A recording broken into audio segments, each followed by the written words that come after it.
todo mundo. Olá, Matheus. Olá, Guilherme. Olá, Gustavo. Olá, Lucas.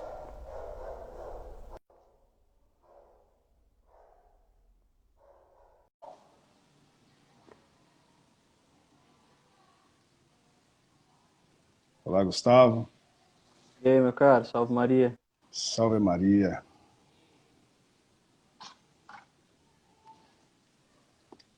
Espera o pessoal entrar. Beleza.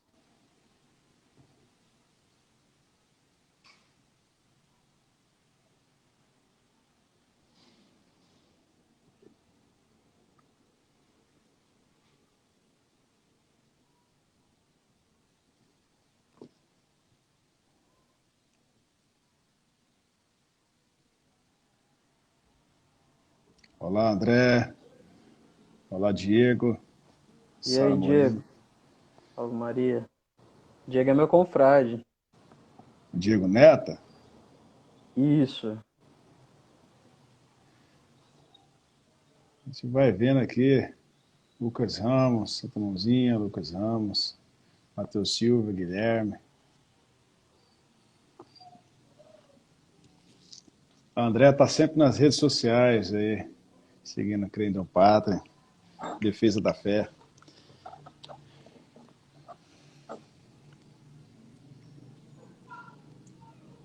Esse é o Estevão que eu estou imaginando? Isso, exatamente, ele mesmo. O próprio.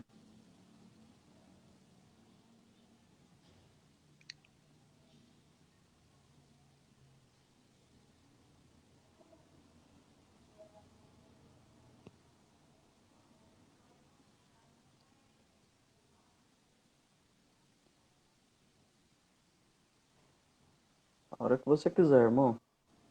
Vamos só finalizar aqui. Vai dar uns 5 minutos. A gente vai começar. A gente podia fazer uma oração, então, para começar, enquanto o pessoal entra. Vamos. Em nome do Pai, do Filho e do Espírito Santo. Amém. Amém. Meu Senhor e meu Deus, eu creio firmemente que estás aqui, que me vês e que me ouves. Adoro-te com profunda reverência, peço-te perdão dos meus pecados e graça para fazer com fruto este tempo de oração. Minha Mãe Imaculada, São José, meu Pai e Senhor, meu anjo da guarda, intercedei por mim. Ave Maria, cheia de graça, o Graças Senhor é convosco. convosco. Bendita Bendita sois sois vós vós entre entre as as mulheres. mulheres, bendito é Bendito o é o fruto fruto do do vosso vosso ventre, ventre, Jesus. Jesus. Santa Maria, Santa Mãe de Maria, Mãe de Deus, Deus, rogai rogai por por nós, nós, pecadores, pecadores, agora e agora e na na hora hora de nossa nossa morte. morte. Amém. Amém. Bem, em nome do Pai, do Filho e do Espírito Santo. Amém. Estamos hoje com a live, falar sobre São Thomas More, igreja política. Poderíamos falar sobre sociedade e igreja, mas não adianta nós não rodearmos aquilo que é de necessidade, que é o momento que nós vivemos, que é política. Né? Como São Thomas More, sendo o patrono dos governantes e dos políticos, o homem que não vendeu sua alma, um exemplo para a nossa atualidade, né? Podemos falar um pouco dele, da sua vida, da sua biografia. Guilherme, se tratando de São Thomas More, né? Numa atualidade que a gente está vivendo, você, como professor, né? Professor se apresente. Hum. Como se trata uma atualidade em que nós estamos hoje vivendo, de forma a santificar a política? E assim, claro, obviamente, a gente antecede aí, colocando aí a biografia de São Thomas More, né? Sim. Então, boa noite a todos. Para quem não me conhece, meu nome é Gustavo, professor de filosofia, sociologia,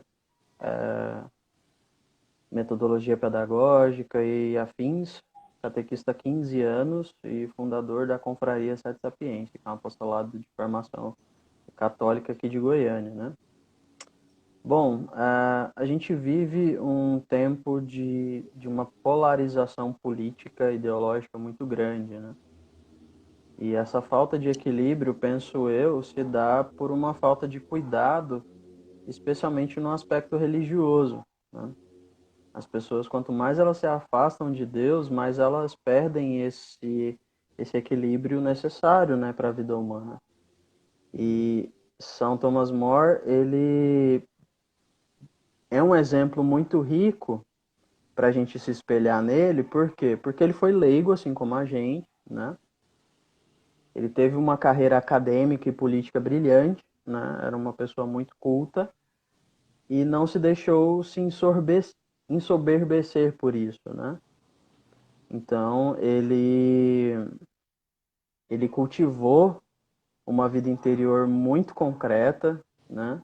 Inclusive, a gente vai dar mais detalhes sobre isso, né, durante o nosso bate-papo, mas a gente pensa que a...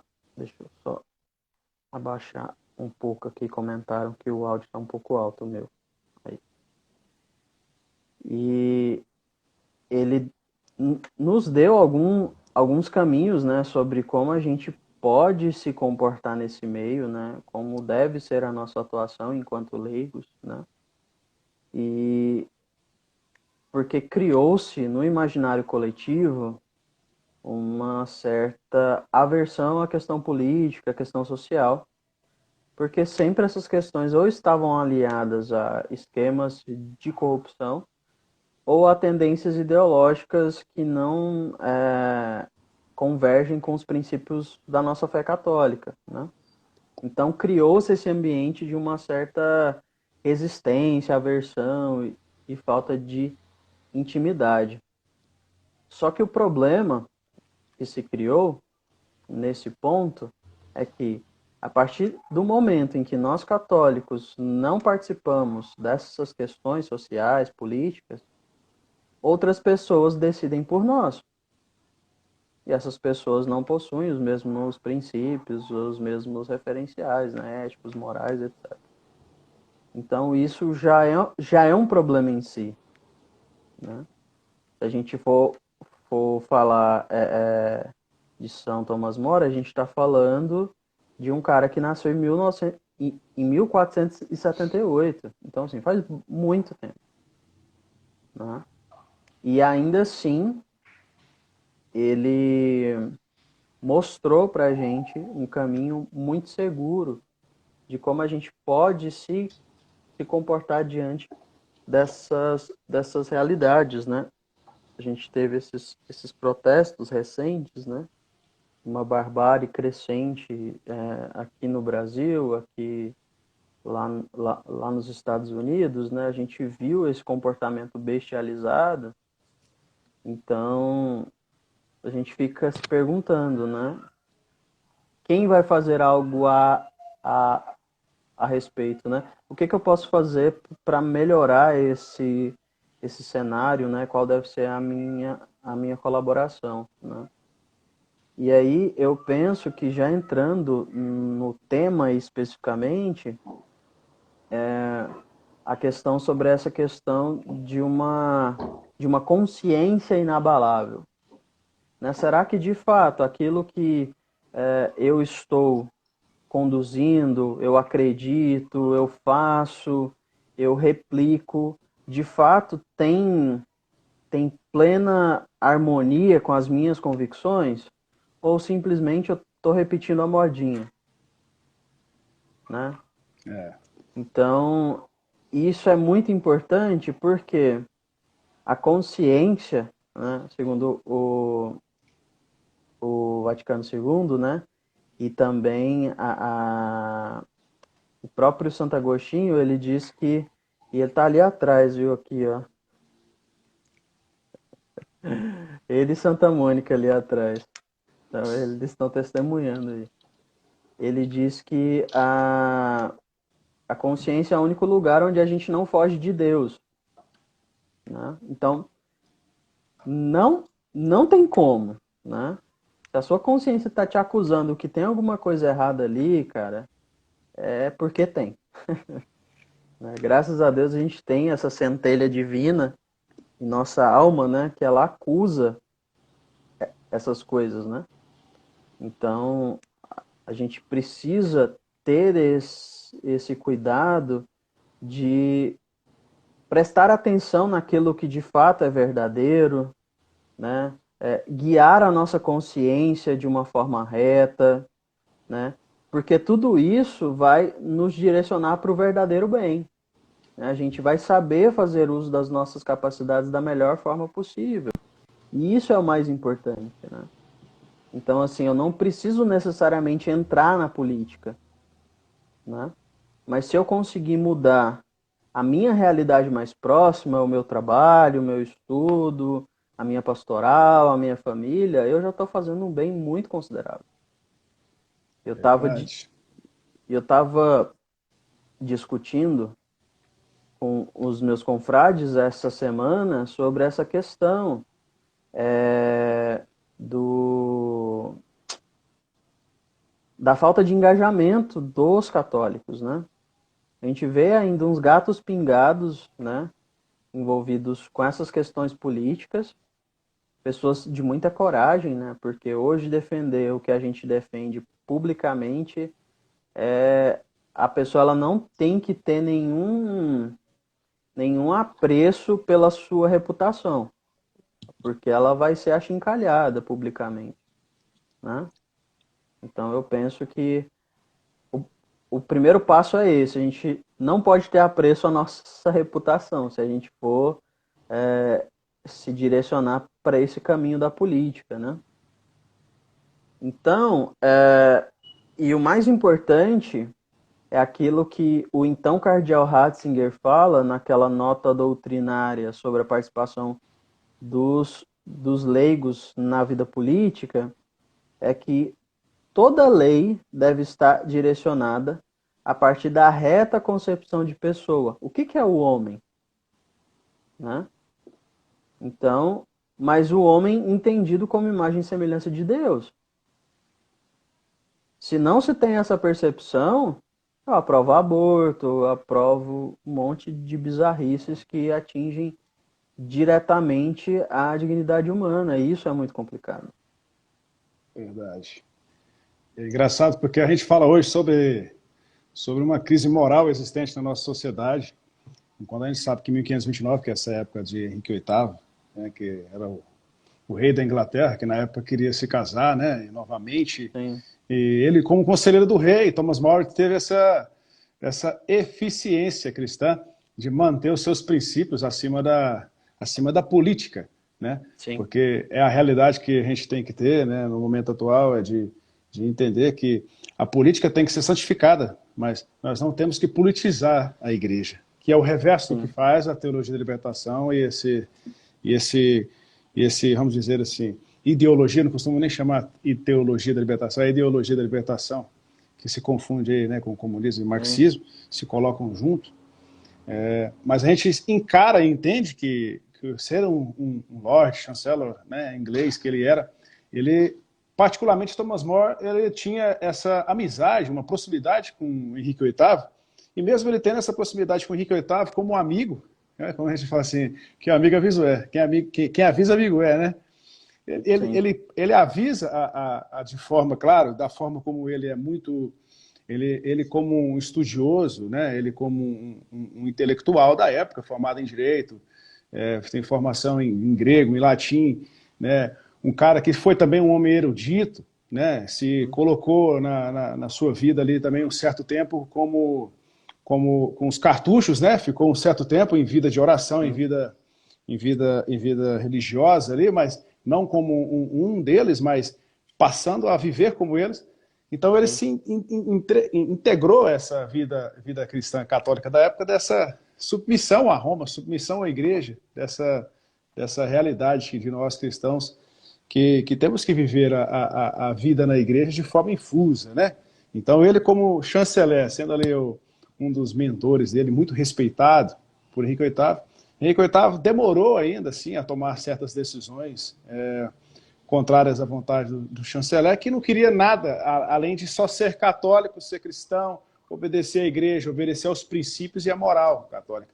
E assim mesmo sim, assim, a gente sabe que pela situação de Henrique VIII, é uma situação hoje existente muito na sociedade. Por aquele princípio moral, né? Ele queria casar novamente porque a sua esposa não poderia ter filho, ele queria que a amante dele fosse a nova esposa, e a igreja com a lei de Deus que está acima de todas, chanceler Thomas More não compactua com o erro do rei e assim não se torna inimigo, se torna contrário à ideia do rei, e o rei com muita pena, né? Com muita pena fica o encarcera na Torre de Londres e o prende, e depois a gente sabe, chega ao martírio de Thomas More. E John Fisher, né? Que é John Fisher também, que é outro mártir, né? Outro santo. Então a gente percebe que mortos por viver a moral católica, né? Essa moral que querendo nós vivermos hoje, a gente sabe, vamos ser perseguidos, já estamos sendo, nós sabemos que já estamos sendo, já faz muito tempo, mas que de forma explícita, né? Por governantes, por políticos, por um judiciário, por uma globalização, né, de um bem global, que nós sabemos que o momento agora, né, essa tentativa dessa dissolução, de entender o momento é que santidade na política, santidade no governo é o que nos falta e o que nós temos que ressuscitar, né, nesse novo tempo, políticos, governantes, que se coloquem humilhantes ali na adoração a Deus e se façam menores diante do povo, obviamente, sendo servos de um povo que clama a Deus, e o governante governando, obviamente, sendo servo de Deus. A gente entende assim, é atual hoje essa situação, por exemplo, como nós vemos a atualidade hoje em Goiânia, em Goiás, no Brasil, no mundo. São Thomas More hoje. O que aconteceria com São Thomas More? Diferente de um tempo em que se guilhotina, enforcado, São Thomas More hoje sofreria o quê? Nós baseamos hoje numa realidade, né? Nós não podemos ser relativistas aí, que nós seremos contra toda a verdade da igreja, que luta contra o relativismo, que é a maior desgraça dos últimos tempos, que destrói as famílias, destrói aí não a igreja, mas destrói aí a verdade moral dos fiéis. Mas como seria São Thomas More hoje, Gustavo? Será, hein? Porque vemos aí hoje que somos perseguidos, alguns até agora recentemente foram levados aí a ser perseguidos em casa, sua família, de madrugada, pegaram seus pertences, meios eletrônicos. Não foram só políticos, foram blogueiros, foram youtubers católicos, que conheço alguns muito firmes na fé, que defendem a fé há muito mais tempo, antes mesmo de presidente ser eleito, já estão no trabalho de defesa da fé. Como seria esse Thomas More hoje, será? Porque a gente sabe, né? Ele só fez uma defesa. A defesa de que o matrimônio, o sacramento do matrimônio é indissolúvel. O que Deus une, o homem não separa. E por isso ele foi morto. Como é que seria hoje, então? Então, eu penso que para o pessoal assim, se inteirar, né, do que a gente está falando, primeiro explorar um pouco mais um tópico que você levantou, a questão da vida ascética que ele tinha, né? Acho que essa questão da vida interior, esse cultivo de uma vida interior muito, muito concreta, né? Ele rezava várias vezes ao dia, né? Ele participava da missa diariamente, ele tinha práticas de penitência muito, muito rígidas, mas somente pouquíssimas pessoas tinham conhecimento disso. Então, além da dedicação que ele tinha ao próprio trabalho e aos estudos também, né? Eu acho que um ponto que a gente precisa considerar é a capacidade integradora que São Thomas More tinha, né? Porque se a gente pensar que, por exemplo, a casa dele sempre acolheu muitos familiares, né?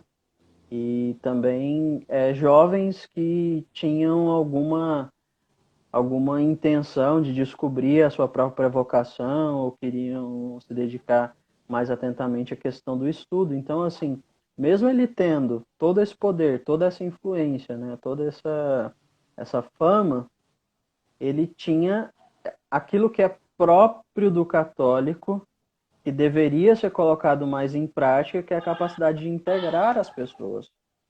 Eu vejo na prática que isso é, assim, isso é muito raro.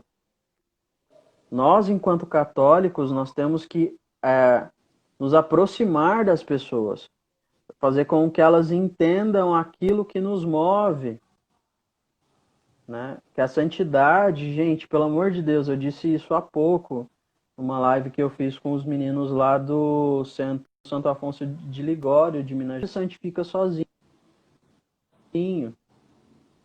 A gente precisa do outro. Senão, como eu vou ser virtuoso se eu não tenho oportunidades de exercer essas virtudes? Eu preciso do outro, necessariamente, né? Então, essa falta de engajamento, essa falta de sensibilidade a respeito da própria vocação, por exemplo, né? O que eu poderia fazer para colaborar mais comigo mesmo e com o próximo? Entender que todo trabalho humano ele se dedica ao serviço. A própria política ela é uma questão de serviço. Tem gente que acha que o político só serve para atender os próprios interesses, mas originalmente não. O político ele responde por toda uma população que acreditou no trabalho dele. Então a responsabilidade é muito grande, né? Tinham duas coisas que Thomas More fazia também, que são práticas que eu recomendo para todos os meus catequizandos. É a questão da Lexio Divina e da oração em família, né? Da oração comum. Gente, isso faz muita diferença. Eu tenho familiaridade com a palavra de Deus. Eu tenho um hábito de rezar em casa, isso vai mudar muita coisa. Né? Então, eu preciso ter esse zelo, esse cuidado, né? E aí, respondendo a sua pergunta, eu creio que São Thomas More, se ele estivesse hoje aqui, né, dentro de todo esse contexto, com certeza ele conseguiria convencer muito mais do que alguns que tentam por aí sob o rótulo de católico. Né? Porque a postura dele era algo assim que não tinha questionamento, sabe? Todo mundo sabia que ele era um cara sábio, que ele era um cara culto, que ele era um cara honesto, né? Íntegro, muito íntegro. Então, assim, não tinha o que dizer mais a respeito dele, né? O cara já, assim, ele alcançou um grau de virtude que até mesmo as pessoas que não eram da mesma fé, que não professavam, que não tinham nenhum grau de intimidade, as pessoas reconhecem isso nele. E isso é muito bonito, e isso é muito importante. E a gente percebe também uma coisa. O governante da época era o rei Henrique VIII, né? E o Henrique VIII, ele sendo também, né, o qual que é o mesmo que antes, ele defendia a Igreja Católica das heresias dos protestantismos. É o mesmo, que depois autoproclamou líder da Igreja da Inglaterra. Então nós vemos assim que, vamos dizer assim, é a realidade de uma política e de governantes que se corrompem com o mal. Não se corrompem, um nome corrupção pode-se dizer, mas se corrompem com o mal. Então nós vemos que, diante de quem está aí observando a live, o entendimento que nós temos de São Thomas More é de nós nos colocarmos no lugar dele.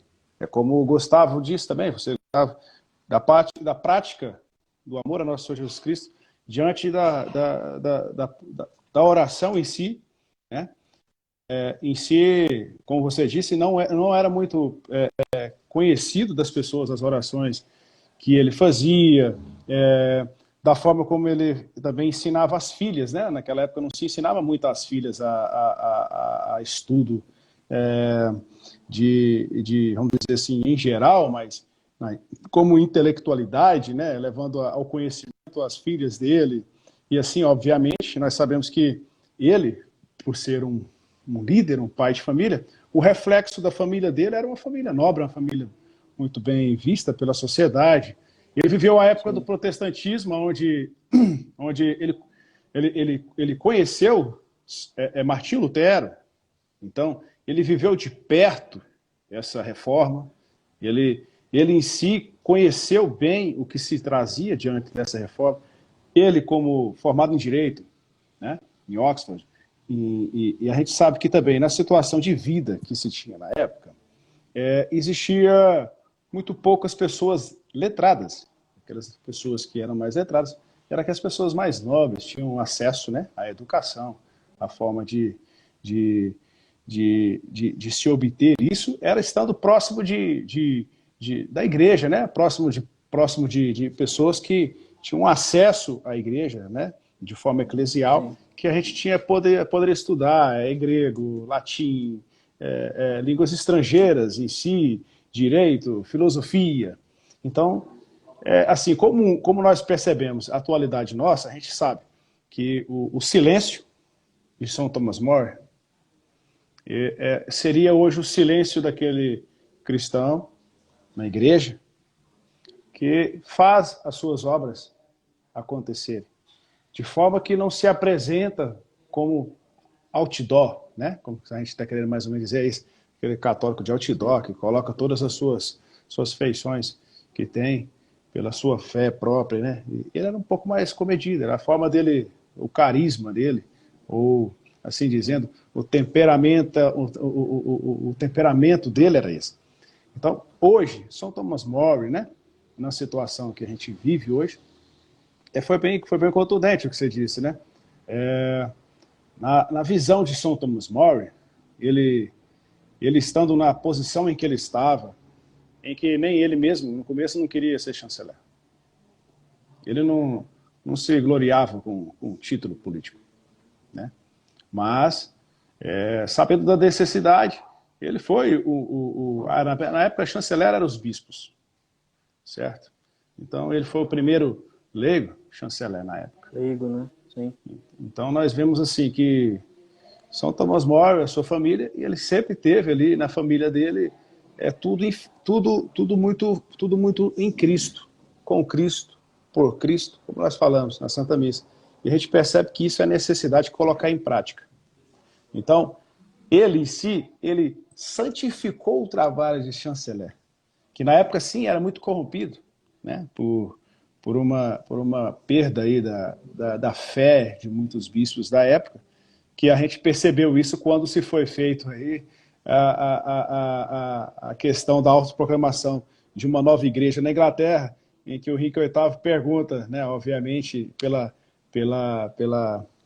renúncia, né, que é feita através vamos dizer assim, que ele colocou vamos supor, como se fosse, não hoje um decreto, mas seria uma lei em que você aceitaria, se você aceitasse a nova igreja, né, a nova igreja da Inglaterra, porque ele queria casar novamente, ele precisava casar novamente, assim poderia até os próprios padres aproveitar a situação, porque poderia se casar. sim, Então, ficou uma coisa assim que, vamos dizer, o protestantismo ali, a igreja anglicana, ela veio a ser através de uma vontade humana, uma vontade de Deus. Mas a gente percebe que aquela face do homem que tem que se humilhar, e a gente perceber que a maioria, é como hoje, né? Você pensou se a maioria for contra, e aí me sobra só dois, John Fisher, Thomas More, num reino, você fica assim, meu Deus, cadê o restante? A gente percebe que muitas das vezes a gente está sozinho em meio a essa sociedade, sim. E que a sim, gente não tem que ir pela maioria e nem por uma situação que nos constrange. Por exemplo, a gente percebe aí a situação das pessoas que vivem em pecado, mas para a gente não poder, né, vamos dizer assim, machucar, né, e dificultar um pouco a vida delas não viverem bem, a gente tem que aceitar. Por exemplo, hoje, né, você sabe, a nossa política, a nossa vida social na igreja, é muito reflexo da mundanização da igreja. Isso é que também é bom a gente falar, porque na sim, fé de São Thomas More, né, nas suas orações diárias, tinha regra. Ele tinha a obediência, ele tinha o amor e com certeza as três virtudes, fé, esperança e caridade, era viva no seu cotidiano, porque em tudo, até nos seus empregados, tem nos seus escritos, na sua biografia, a verdade de que ele não se colocava como um maior do que as pessoas, nem mesmo quando chanceler, nem mesmo em casa, e às vezes nem mesmo como um pai. Ele se colocava como luz, ele se colocava como, vamos dizer assim, hoje, seria um entusiasmo você conhecer a vida de São Tomás Moro, ou conviver com São Tomás Moro. Ele entusiasmava as pessoas pela forma de ser, muito inteligente com as palavras, muito bonito a forma como ele amava as pessoas, sem querer nada em troca, né? E nessa vida prática de amor a Jesus Cristo, que é através da oração, e através da prática do amor a Jesus Cristo, essa que nós percebemos que, na época, se estava tendo uma descida de ladeira, ou seja, estava em caída, as pessoas estavam se perdendo na moral cristã, né? O pecado já estava normal, entre aspas. Então, para nós aqui, essa liderança que nós vemos da nossa igreja, né? Que a gente fala sobre política, né? Aí tem gente que fala assim, mas eu odeio política. Quando as pessoas falam de política, me dá um rolo no estômago aqui, dá vontade, eu não aguento nem ouvir falar de política.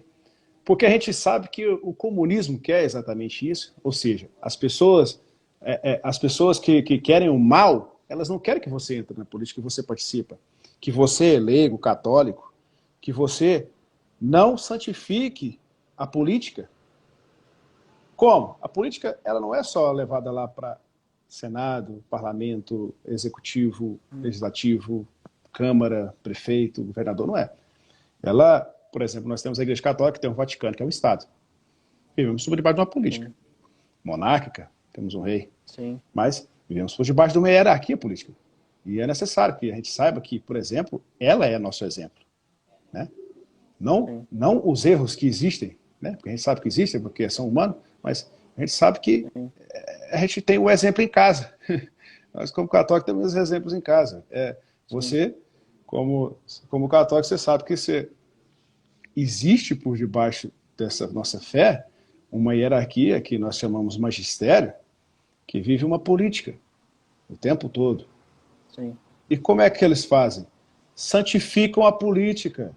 Santificando como? Sendo para os outros, como você falou agora há pouco, que é uma palavra do nosso Papa Francisco, que nos dizem o Beati Orbe, naquela proclamação da indulgência, que ele nos traz a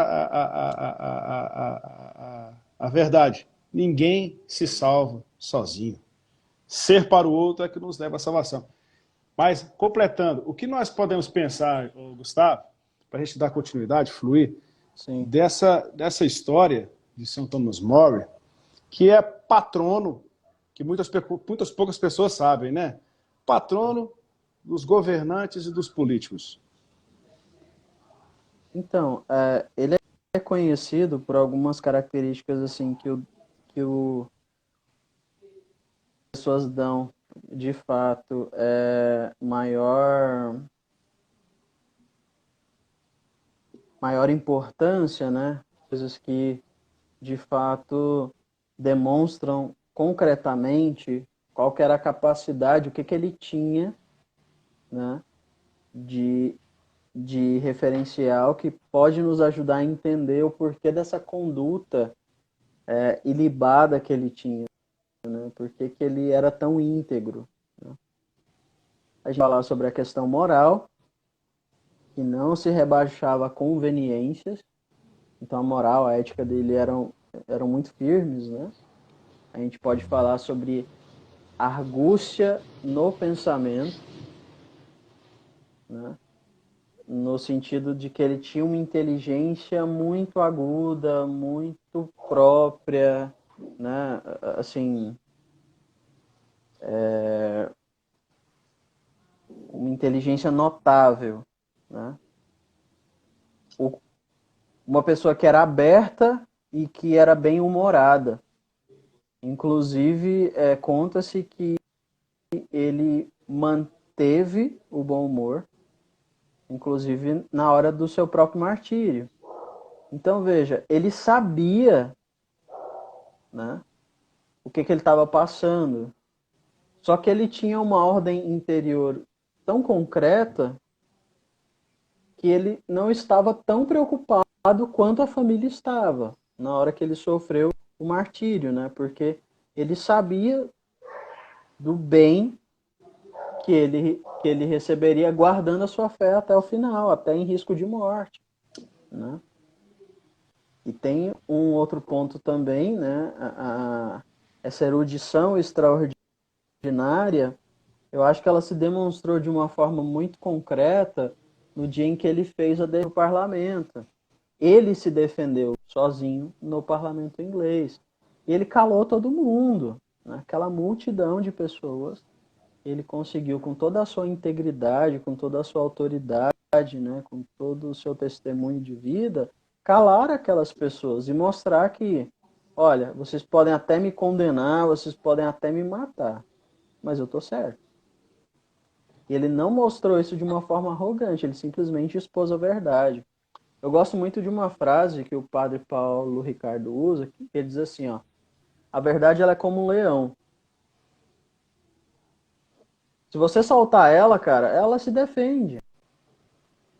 Sabe? Então, a gente não precisa ficar forçando a barra, né? Falar para as pessoas, porque quando a gente fala sobre essa coisa de santificação do nosso cotidiano, tem muita gente que entende de maneira equivocada.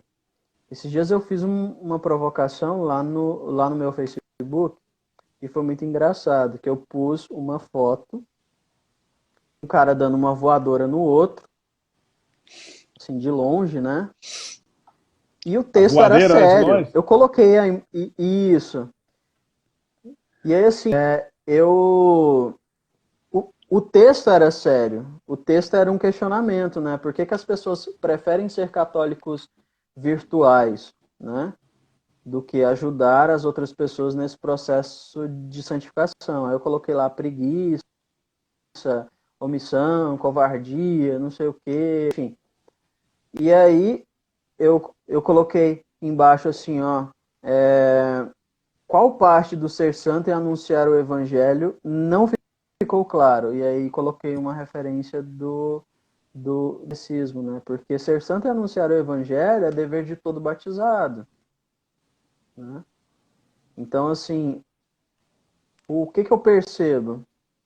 E se nós tivermos as virtudes necessárias, a gente consegue fazer coisas muito grandiosas e muito significativas.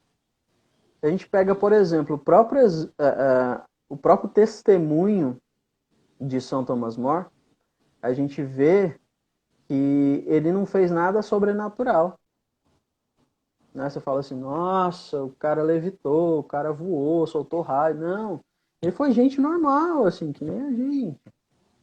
Só que, assim, a fé era algo tão precioso, tão valioso, e essa mesma fé que nós professamos forjou a alma dele de tal modo que aquilo contagiava. Ele convencia, a palavra dele tinha uma força interior tão grande, justamente porque era consequência dessa vida interior, da formação humana, acadêmica, intelectual que ele tinha. Então, ele entendeu qual que era o fim da idade humana, né?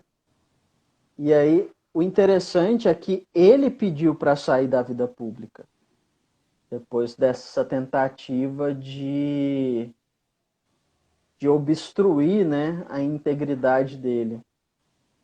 E aí, o interessante é que, como você mesmo disse, ele além de ficar preso, ele foi submetido a uma condição muito precária, para forçá-lo a ir contra os seus próprios valores. A gente vê isso no trabalho, a gente vê isso na universidade, a gente vê isso no colégio, né? Só que a gente não pode ceder.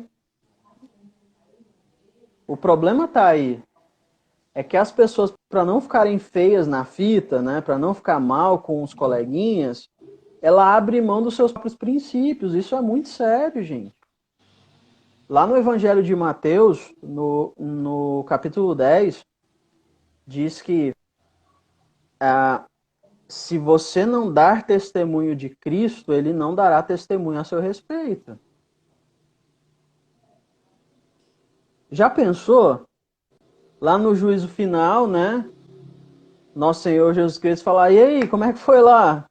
Ah, então, Jesus, eu fiquei com vergonha, sabe? É porque o povo não gostava muito de você, então eu deixei pra lá. Ele falou, que legal. Aí tem aquela outra passagem, tem várias passagens no Evangelho, né? Quando ele diz sobre aquelas pessoas que nem se esforçaram, né? Que foram infiéis, assim, convictas, né? Ele É. fala, olha, desculpa, eu não conheço vocês, né? Isso é interessante. Então, assim, veja, São Tomás Mora, ele nos ajuda a pensar que é possível estar dentro do mundo, né? Porque o pessoal faz essa separação, né? Ah, coisa do mundo, coisa de Deus. A gente vive aonde? Outra dimensão? Uma dimensão paralela, sei lá. Enfim, a gente tem que santificar o mundo. Não é fazer uma seita, não é fazer o grupinho dos limpinhos, etc. Não, a gente tem que estar no meio do povo, né? Porque Jesus fez isso. A gente não é Jesus, mas a gente é a imagem e semelhança dele, então a gente precisa dar testemunho também da nossa fé, né? As pessoas, mas a fulano é pecador público, não entende? É Ele uma vai te mania de contaminar por puritano, né? acaso? Ele vai te contaminar, né? Na verdade, o que deveria contaminar seria a luminosidade da sua fé, né? O próprio São José Maria Escrivá fala lá no caminho, né? No início, na verdade, né? Do livro Caminho, ele fala isso, né? Que a sua fé seja tão ardente, toda essa sujeira, né? Seja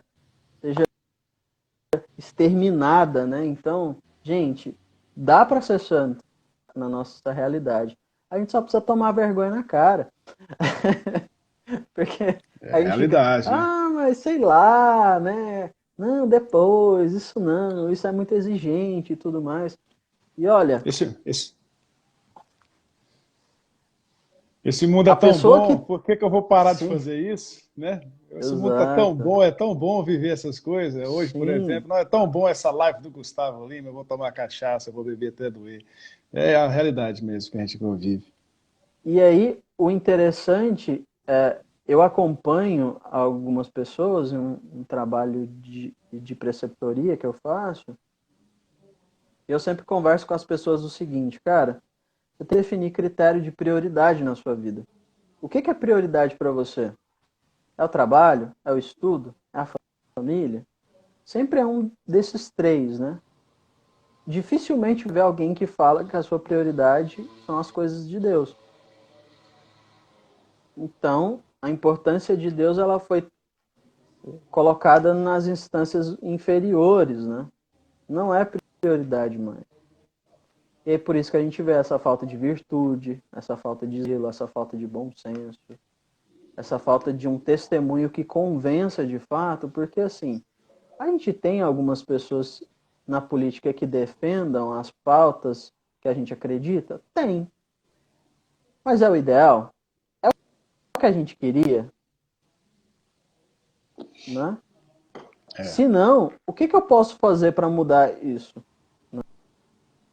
Então, eu penso que isso é muito importante porque eu preciso mostrar para as pessoas que a gente só vai, de fato, explorar todas as nossas potencialidades, todas as nossas capacidades, na medida em que a gente permitir que Deus atue nessas nossas potências com a graça dele. Desculpa.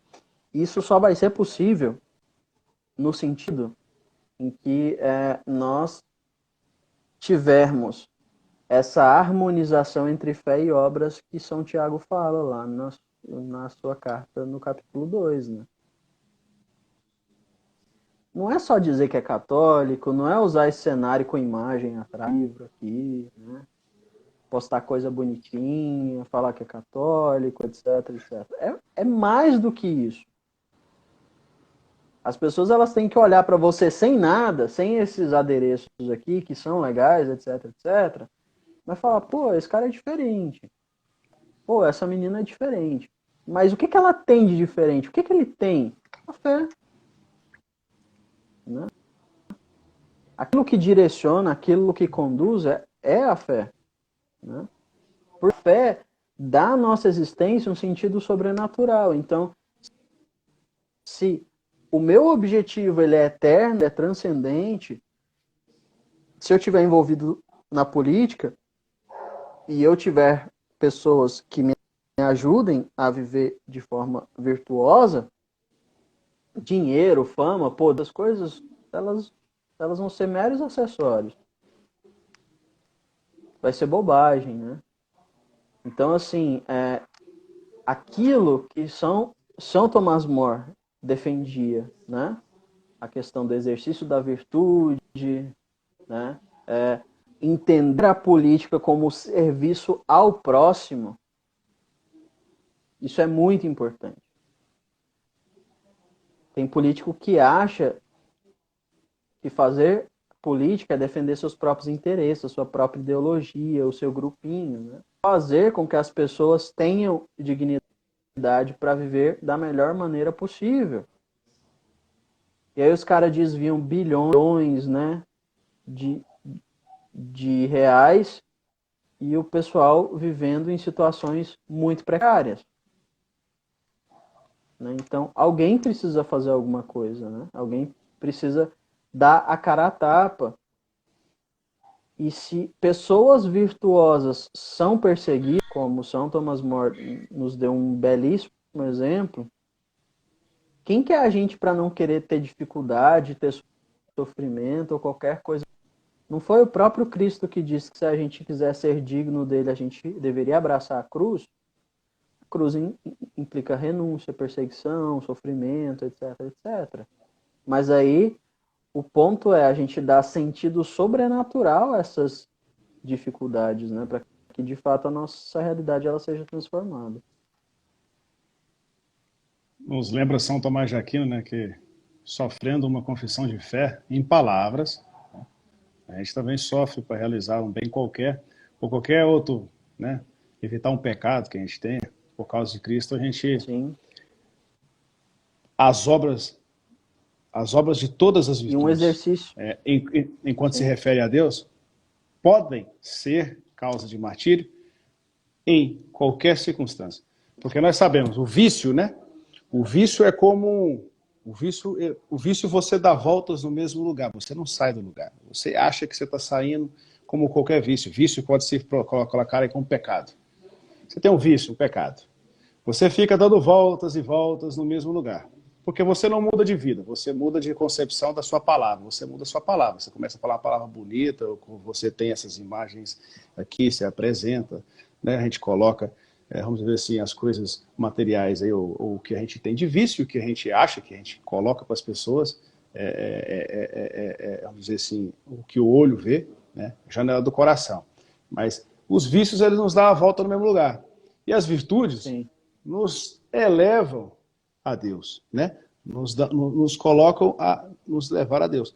Então, assim, as virtudes foram, né? Essa virtude que muitas das vezes, como São Tomás More sentiu na pele, e até é provocativo um pouco, né?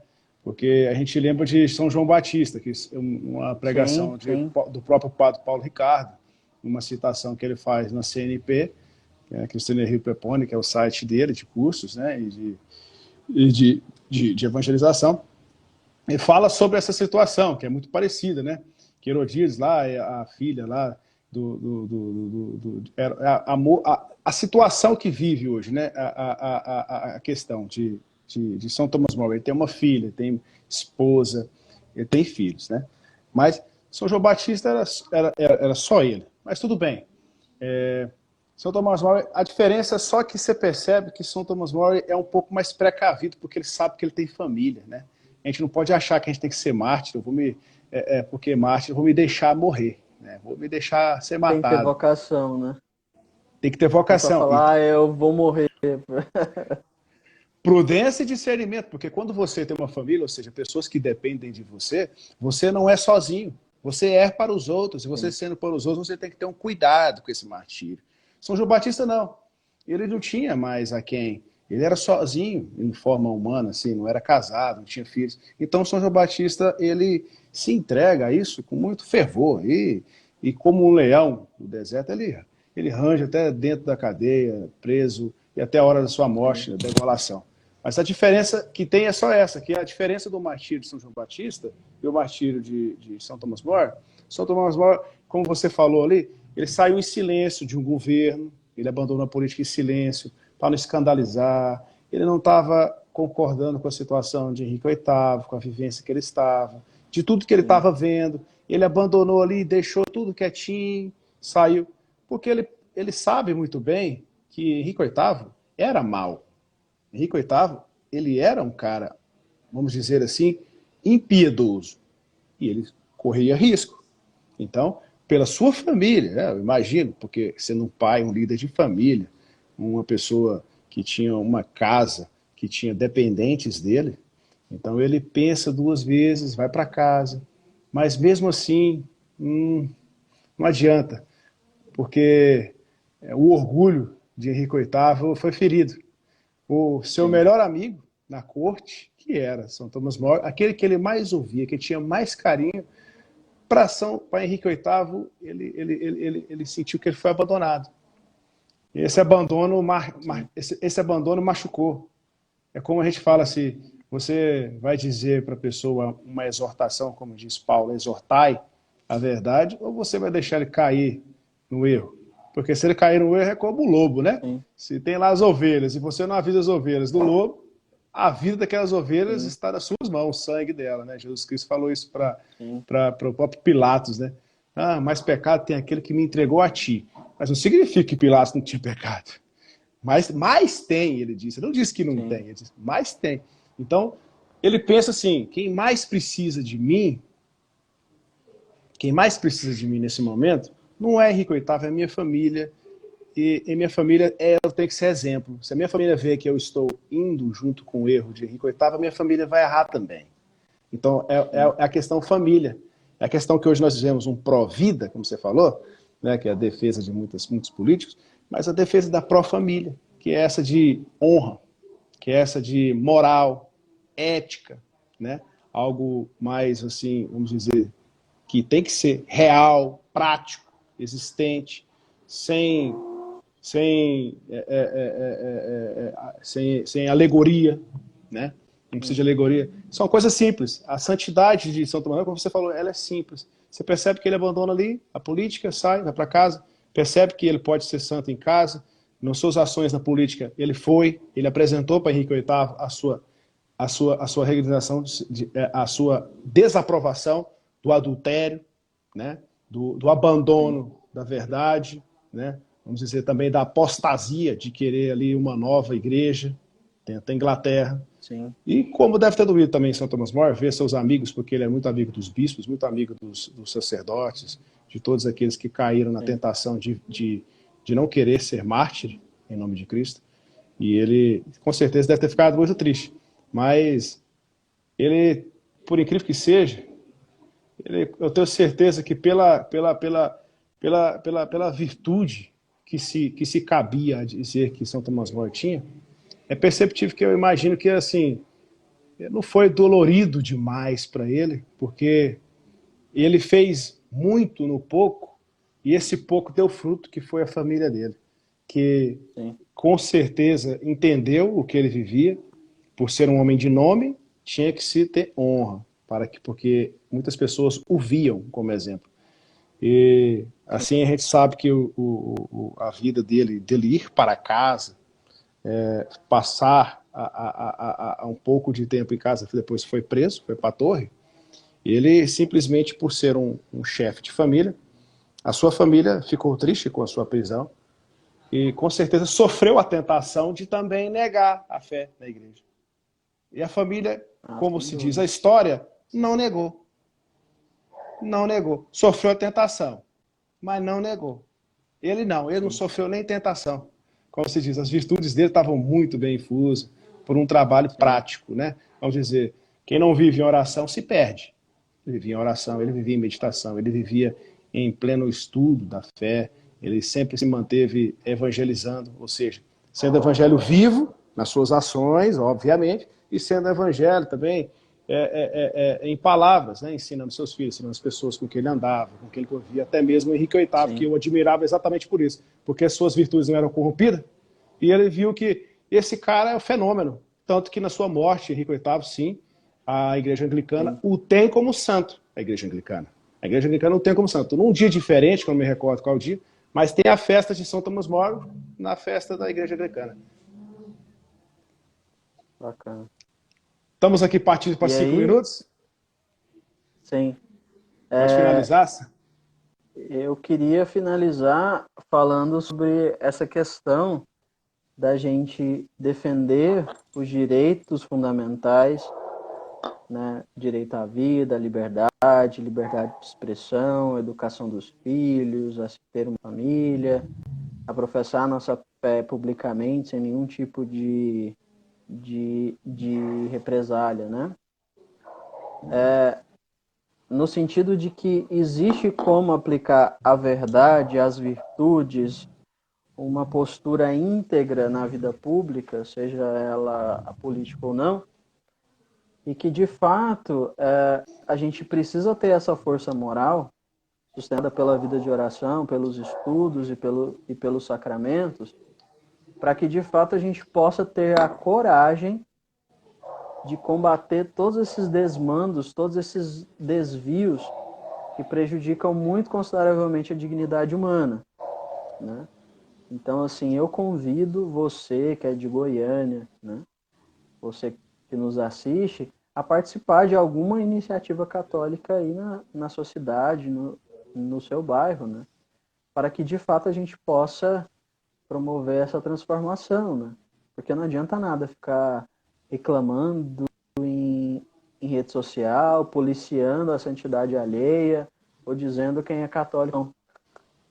A gente precisa agir, botar a mão na massa, né? Jesus, ele deu o exemplo quando ele lavou os pés dos apóstolos, né? Então a gente também precisa colocar a mão na massa.